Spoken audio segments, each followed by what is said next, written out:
You're listening to the Today's Conveyancer podcast, the leading source of information for residential property lawyers in England and Wales. Don't forget to subscribe and sign up to our free newsletter at todaysconveyancer.co.uk. You can also follow us on LinkedIn and Twitter. Hello and welcome to the Today's Conveyancer podcast. This week I am joined by Nick Chapallaz, Gayle, Gander, Stuart Telfer and Chris Loaring, and we are going to be discussing UPRNs, Unique Property Reference Numbers. Nick is the MD at Geoplace and is joined today by Gayle, who's the Head of Marketing at Geoplace. And on the other side of our table, we have Stuart Telfer and Chris Loaring. Stuart and Chris are both directors of the Conveyancing Information Executive. Stuart is also the operations director at search provider Groundsure, and Chris is the MD at Landmark Legal. Crikey, that is all a mouthful, guys, but thank you so much for joining today. We've not got a huge amount of time, and I'm very keen to kind of get into the crux of the conversation. The first question, and I'm going to point this in your direction, Nick, is tell us initially, what on earth is a UPRN? Okay, thanks, David. Hello, everybody. Yes, a UPRN. It's an acronym, isn't it? It stands for Unique Property Reference Number. And it is an identifier for every addressable entity in the United Kingdom. So everything that you can broadly reference with what we would recognise as an address. And it comes with, if you like, an XY coordinate. So it comes with all that descriptive information about an address, about the unique property reference number and an X and Y coordinate. And they're assigned by local authorities as part of the street naming and numbering process. That's a legal responsibility for local authorities. And it means that UPRNs hold an authority, if you like. They are the authoritative reference for property.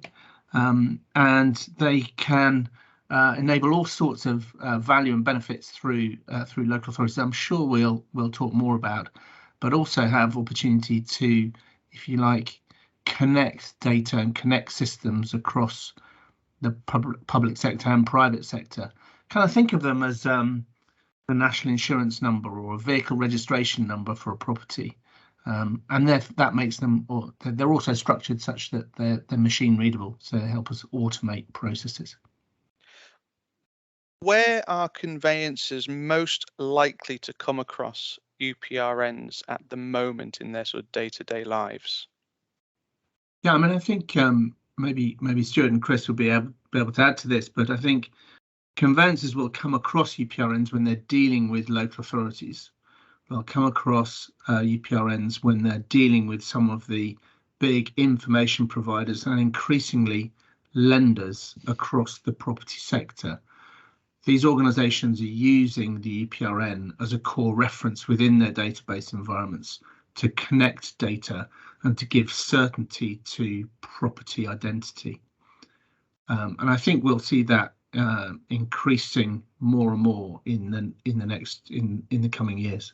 That's absolutely right, Nick. But I'll just add that I think this is the crux of the whole benefit piece for the conveyancing industry more generally, that we're starting to be exposed to that. And I would add to Nick's list site identification. So, you know, when you're running a piece of conveyancing, actually locating the site is kind of the first primary step. And a lot of the suppliers and providers in the market are now starting to migrate to that process. And then the follow on and link to all of the third party data provision that Nick mentioned, local authorities and other kind of providers are now starting to link to that kind of that bigger web and that environment. So it's beginning. I wouldn't say it's kind of the universal language right now in conveyancing, but in discrete packets in that process, it's becoming more and more visible, and that will only increase. Yeah, I think it's particularly becoming more prevalent in the background at the moment. So there's lots of the case management systems that run off it. So the conveyancers themselves don't necessarily see it at the moment, but it's something that they will be using more and more. The Conveyancing Information Executive hosted a roundtable at the back end of 2021, which saw representation from a number of different industry bodies. And the Today's Conveyancer readership were asked about UPRNs and came back with this question about why a UPRN as a site identifier when we already have in effect something in the title number. The biggest thing there is not all of the land in the UK is registered, so it doesn't all have a title number. And then also you can have a property where it may have more than one title number, or a title number that's got more than one UPRN. So it doesn't have that, of the UPRN, the unique element of it is probably the key thing there. Yeah, absolutely. So UPRNs are an open identifier, so anybody can have them and anybody can share them. They're downloadable as a list, and that makes them easy to embed in a database environment.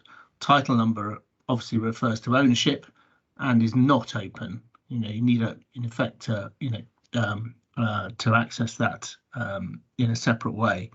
UPRNs can then also connect a wealth of other information because many other forms of organisations are using them apart from just conveyancers and land registry. So this is not a unique tool for the property industry. This has got a wider application. UPRNs, absolutely. So UPRNs and the associated address data get used across logistics and delivery sectors, across retail, across banking and finance and insurance, across the digital space, across digital platforms and mobile devices to precisely locate properties, for example. So what we're talking about here in property does span a number of those sectors, but fundamentally there's a wealth of applications across society for these identifiers. Let's turn this round, Nick. We've talked about why UPRNs are not title numbers, but what work's being done to actually match UPRNs and title numbers at LandReg, at HMLR? Yeah, as I understand it, Land Registry working very hard to connect title numbers and UPRNs. As I understand it, they have about an 80% connection between UPRNs and title numbers, and just working through the remaining 20%. Some of those are kind of hard to find, but part of that will be where we have multiple title numbers to a single UPRN, or a single UPRN to multiple title numbers. And we need to kind of make sure Land Registry have the kind of models, sort of data modeling plans in place, and can work with their databases on that. So certainly talking to them and working on that at the moment. And there are already some data sets published that connect UPRNs and Land Registry data, and I'm sure there'll be more of that coming in the future weeks and months. Of course, the relationship between ourselves, Geoplace, local authorities and Land Registry is also very important at that origination step of property. When new properties are being built, then they're first registered with Land Registry. Of course, the planning process knows about that. So in a sense, Land Registry can become part of our kind of data provision process once we get to that key stage in the process. And the other bit that's going to help them is the more frequent update of UPRNs in the market. So looking to some of the new releases of data from Ordnance Survey in the coming months that will enable that to happen. So daily release and update of UPRNs in the market from early summertime. I think one of the most obvious questions for conveyancers when it comes to the UPRN is the challenge that we've got with freehold and leasehold. Can you guys explain how a UPRN works when it comes to a freehold and a leasehold property? Nick, obviously you can follow this, but a lot of this comes down to some of the complexity around what's kind of termed parent and child, I think. So, in, for example, where you've got a block of flats. And this goes back to the question before about, why not HMLR ownership for a locational tool, and why UPRN? If you use the example of a major block of flats, that would carry, the building itself would carry a primary UPRN, but then there would probably be a huge list of subfields that are tied to that original UPRN that are subset UPRNs. So that's some of the complexity around kind of freehold versus leasehold within the database. But what's very, very clear is that it's the best option we have as an industry to underpin any level of transactional oversight or kind of unification, because HMLR ownership would have pros and cons in the same respect. But I think that the key thing with UPRN is that it's open, and its ability to sit across so many different providers and inputs gives it that edge that should underpin the industry. Absolutely. I mean, what we're doing, what we do as Geoplace is, just taking a step back from that moment, is manage an enormous database, something like 2.5-3 billion records in our database of addressable entities in the United Kingdom, and we take a feed of change into that database on a daily basis from every local authority across the country, and that represents every change that there is: subdivision, split, change, new build, demolition, that goes on in the real world, and they will know about it first as part of that planning process. So if a block of flats is, if a house, maybe 3 or 4 story house, is then split into flats, we'll have UPRN for that parent, for the building itself, and then we'll identify individual UPRNs for the flats within it, the individual hereditaments. So UPRNs don't really discern between freehold, leasehold, but they're created to reflect that kind of change in addressing, as it were, and therefore make it easy to reflect the kind of the change in type of ownership and whatever else is going on there, and connect other information to that, and give certainty across a multitude of organisations, whether that's dealing with gas safety certificates or whether that's dealing with other services to the property, increasingly BT, Openreach, Virgin Media are all dealing with UPRNs to give themselves certainty in which properties they're working with and connecting with, and so on. So so it gives us kind of flexibility around those things. The other thing to say is that we're trying to represent a complex world, if you like, in a set of numbers and descriptions, and that's why we need to have things like we call parent-child relationships between identifiers in order to reflect and be able to manage that change. On a practical level, then, you talked about sort of ownership sitting with local authorities. How do you ensure that there's no duplication of any numbering in any way? So as Geoplace, we work directly with each local authority, and in the mid-1990s, we were responsible for writing a standard, BS 7666, and that standard defines how the data should be collected, managed, and transferred. What we've done is to add a series of guidelines to that give very precise information about splits and mergers and so on. As part of that, at the very outset, we assigned a block of UPRNs to each local authority. So each local authority custodian assigns those identifiers, and those identifiers remain with that property in perpetuity. When local authorities send Geoplace updates, we run about 1,000 validation checks on the data to ensure there is absolutely no duplication in those identifiers. So once a UPRN is assigned to a property, it will remain with it. Even when it's demolished, we keep it in our database, and we know that was the previous entity that existed in some form. So we are certain there are no duplications in there. How do we see UPRNs benefiting conveyancers and the conveyancing process? Not just now, because obviously there's not a huge amount of adoption right now, but sort of as wider adoption happens. I think a couple of points from me. One would be speed. So it's the aim of the industry and the requirement for home movers that the buying process in the UK gets quicker. It's actually getting slower right now, which is scary. So the only way that we can tackle that is by unifying the process. And you strip everything back to basics. The only way you can unify the process is with a single identifier for every single building in the UK. And the UPRN is the only way to do that. And then all of the third-party providers involved in that process and all of the aggregate, information that comes through a conveyancing case can be tied to a single reference. And that's that's one of the big ways that we can speed up the home buying process. Anything that removes that kind of ambiguity, just some kind of a title number, addresses, you can have flat 1A, A1, which one is it?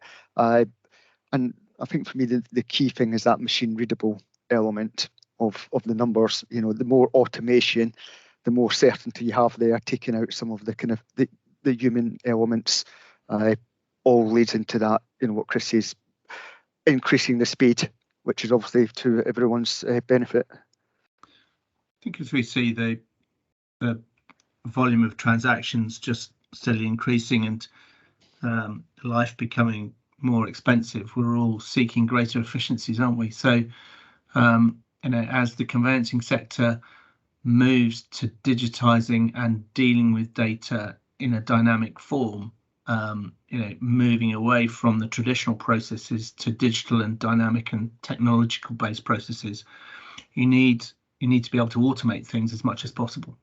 And that automation requires certainty, and you'll see it from the big lenders. Embedding UPRN gives them certainty, gives them a lock on the information that they're then connecting to from other sources.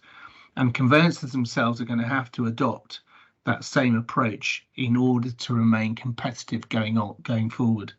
And we're seeing that as well, not just from the lenders, but from the big information providers in the sector. And I don't think I'm saying too much to say that Zoopla and Rightmove both published case studies on their use of identifiers as part of their work, and that's a sign of more to come, I think. So for me, it's about a part of a natural shift for conveyancers, giving that certainty and enabling automation.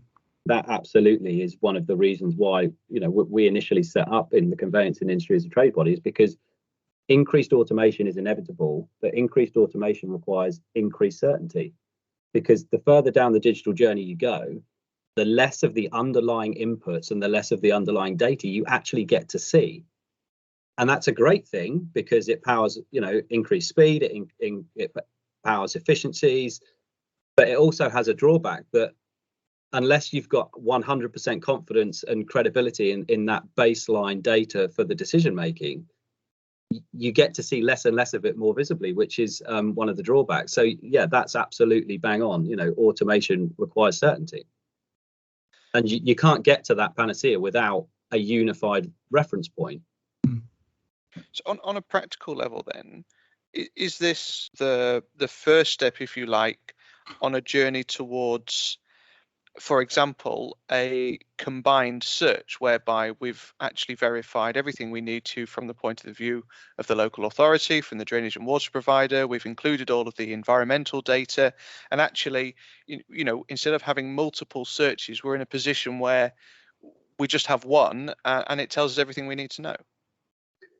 Yeah, I think whether you have one or whether you have the kind of composite of current suppliers that exist today, I think is not really the point here. I think the point here is the language that it talks and the simplicity of that process, because at the moment you've got an industry and a process where you've got, say, 10 input entities that are trying to throw their information into that conveyancing case and try to mobilize that towards a UPRN language that is commonly understood. So whether that comes from the 10 aggregates that finish that journey and complete it perfectly, or whether it comes from one holistic provider sat across the top of all of it, it's still the same outcome, which is a complete system. Yeah. So the point I think I'm trying to make is whether it's call it what you want, a unified provision of service or a kind of disparate one, that's an irrelevance compared to the actual outcome, which is quick, fast, secure conveyancing. Yeah, and I think there's a bit here that in the future, as we get more and more data linked to it, you start to look at massive data, not just big data. And I don't really know where that's going to go, but there's surely going to be lots of new information that you can give to homeowners by diving into that data, because it's all linked correctly and certain. It's got that certainty. And I think in 5 years' time, the kind of reports that Groundsure do, Landmark do, are going to be very, very different because of UPRNs.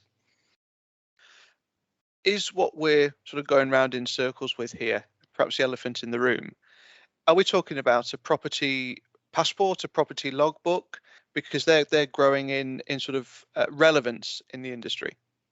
I think that's ultimately where the industry is heading. You look at some of the agendas being driven by certain trade bodies around upfront information, and this is a world that we've lived through before, but it's coming back, which proves that the sentiment, at least, and the direction is one of empowerment. The only way you make conveyancing quicker and more accurate and more efficient is by aggregating as much information as possible as early as possible, and that's the key principle. And the only way that you really that you can do that is by having a common structure and a library built out that multiple suppliers can contribute to, and you can pull out a filing cabinet at any point in time that tells you the living, breathing history of that specific property. And you can't anchor that to anything else other than a UPRN. And one tiny example, which goes back to why HMLR ownership or why UPRN is the identifier in the first place. On a standard piece of conveyancing, you get carve out. So, I mean, my property is a case in point that the bottom of the garden was sold 15 years ago. I wouldn't have known that if I would have just run on the simple basis of the HMLR record, and I wouldn't have seen that there's a tiny parcel of land that's owned at the end of my garden that could be built and could be developed and could suddenly be a totally different land use. But if there was a unified record and a living, breathing property logbook, you could link, a UPRN to and overlay it with HMLR ownership and start to find these nuanced links that you can suddenly start to expose when you transact. And it's the same thing with change in flood risk. Did they build defences down the road 2 years ago? If so, why is my environmental report changed from a high risk to a low risk? Well, actually, that's explainable because we can see 2 years ago that was done. So that's the futuristic way to transact. How far away from that we are, people will have different views on, but a logbook is the incarnation of that dream. Let's be clear, though, this isn't a competition between the UPRN and the title number, right? So the title number is absolutely fundamental to the work of land registry and title registration, and resides with the property. What we're talking about here is a connection between title number and UPRN to enable transaction, because that UPRN can be used in other places. Equally, we do a lot of work to connect the valuation office reference numbers, the UARN, with UPRNs, and we store that in our database. We do a lot of daily matching work on a daily basis to make that connection. And we also maintain references to council tax and other data sets. So this kind of cross-reference from the UPRN out to other references is also very, very important, because other people are always going to maintain their own reference frameworks, but the UPRN gives that facility to cross-link things. I would, in terms of the property logbook, I know less about that kind of logbook space. But what I do know is that the industry, home buying and selling sector, is moving towards standards for kind of property data. So this idea of the property data trust framework, I think, is really important. And I know that Department of Levelling Up and Housing and Communities are looking at that. UPRN is core to that. And I think establishing some of those or that kind of standard across the property sector is going to really underpin logbooks and other uses of this data within systems.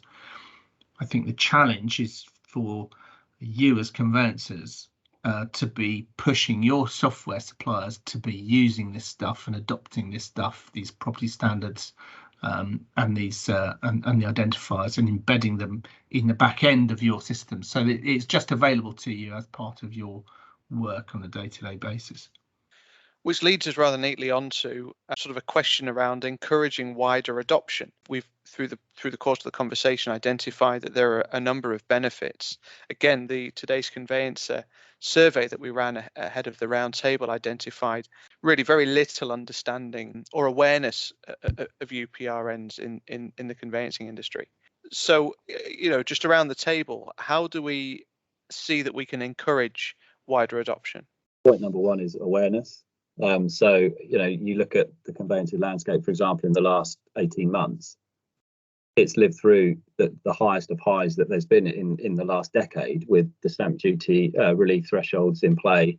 The volume's just been colossal, and it's very difficult in that context to see what the future looks like. But I think now, collectively, the industry is starting to focus on that, and that's why a lot of the trade bodies and some of the things that Nick's referenced are starting to resurface around drivers towards that. So I think awareness is critical, but without this unification and without that kind of common market pressure to look at, and to have that conversation with suppliers around UPRN compatibility, until we get that collective, we can't create the property logbooks that we want to power the industry.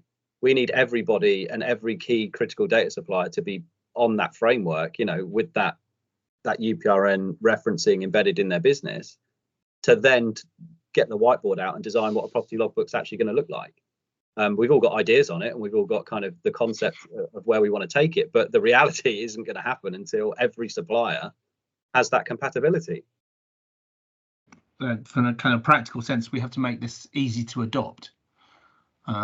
So there are a range of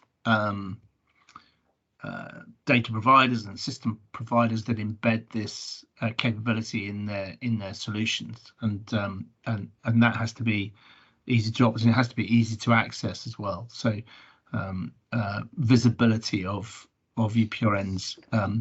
We have a service called Find My Address, which is a consumer-based website that enables you to identify your UPRN for your property. So it's easy to access from consumers, and it's easy to access from businesses. The data itself is available from Ordnance Surveyors, the address-based product, and an API called OS Places API. So there are lots of options out there to consume and embed this. And then I think the other point is back to suppliers. So talk to your suppliers, work with them to build this into the platforms that you are all adopting, whether that's in the cloud or it's on the desktop in front of you. There's a lot of people talking about UPRNs now, and it's got a lot of momentum. And I think the next thing is there's going to be a whole host of case studies coming out that are showing the benefit from different areas. And I think it's bringing them all together so that people can see the benefits in a clear and simple way. And I think a lot of the case management systems will be working on this, and I'm sure they'll be working on this in the background. And as soon as they start showing the benefits of it, then I think everyone will be clamouring to use it more and more. That's been really interesting. Thank you very much indeed for your insight and for your thoughts. That's a wrap. It's been fantastic to speak to you all. Thank you to Nick. Thank you to Gayle from Geoplace, Stuart and Chris from the Conveyancing Information Executive. And thank you very much indeed for listening as ever. Please keep your ears out for future Today's Conveyancer podcasts. You're listening to the Today's Conveyancer podcast, the leading source of information for residential property lawyers in England and Wales. Don't forget to subscribe and sign up to our free newsletter at todaysconveyancer.co.uk. You can also follow us on LinkedIn and Twitter.